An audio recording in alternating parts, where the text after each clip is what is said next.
It's Books from the Basement, Evening Edition. I've chosen a book for today called Loudmouth George and the Sixth Grade Bully.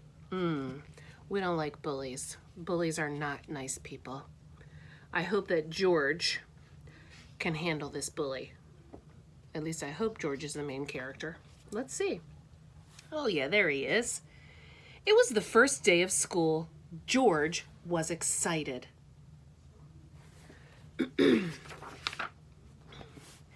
Suddenly, an enormous sixth grader jumped out of the bushes. George had never seen him before, but he knew right away that this must be Big Mike, the new kid in town. "Hiya, squirt," said Big Mike. "Gimme all your money, or I won't let you by."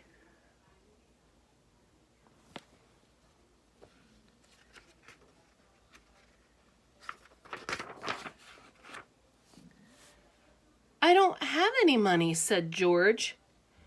"Then gimme your lunch."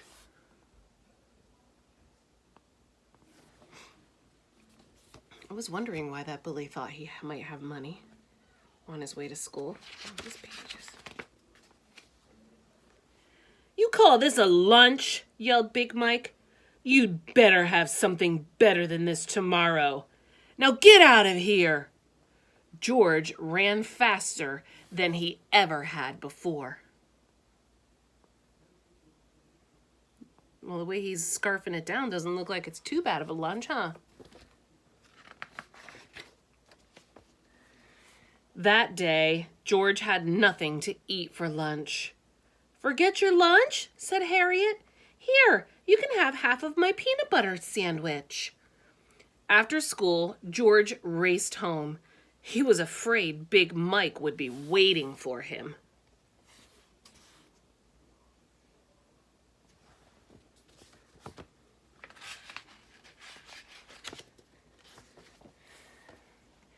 That night, he ate an enormous dinner. "Goodness, you're hungry this evening," said George's mother. "Maybe you'd better pack me a bigger lunch tomorrow," said George. The next morning, Big Mike took George's lunch again. "Listen, Big Ears," he said, "you'd better have more cookies tomorrow."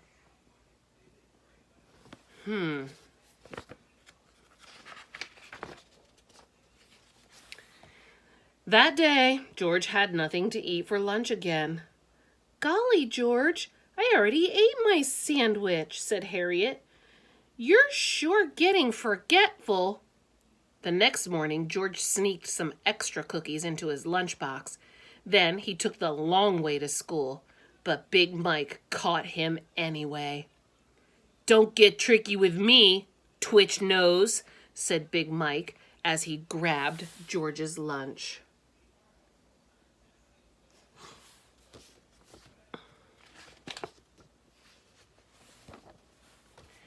By the end of the week, George was a nervous wreck. He couldn't pay attention in class, he jumped when anyone called his name, and he was hungry all the time.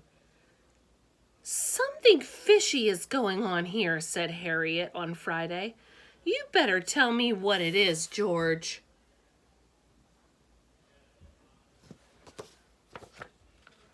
I feel like Harriet might be a good friend. So, George told Harriet the whole story. He felt a little better then, but not much. "We should tell the principal," said Harriet. "It won't do any good," said George. "Big Mike doesn't go to this school."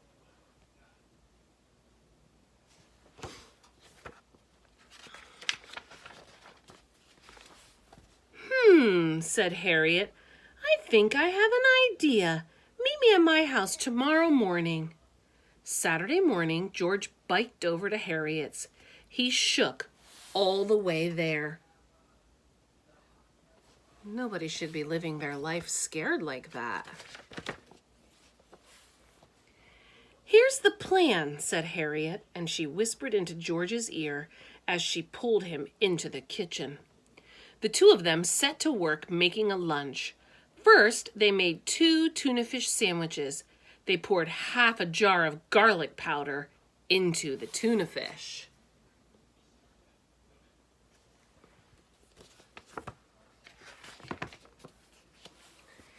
Then they filled a thermos halfway with vegetable soup.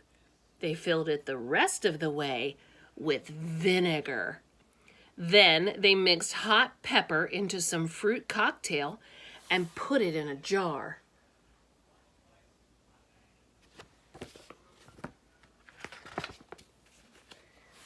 Finally, they separated some cream-filled cookies. They ate the frosting, then filled the cookies with lard instead. Then they went to see Harriet's cousin, Lance. Lance is a bodybuilder, it looks like. On Monday morning, George hid his real lunch in his school bag and carried the lunch he and Harriet had made. Then he set off for school. Lance followed close behind, but kept out of sight.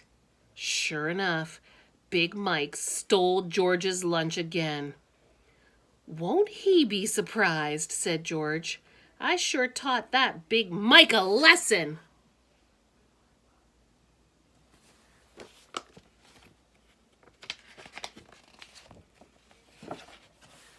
But just to be on the safe side, George had Lance follow him to school for the rest of the week.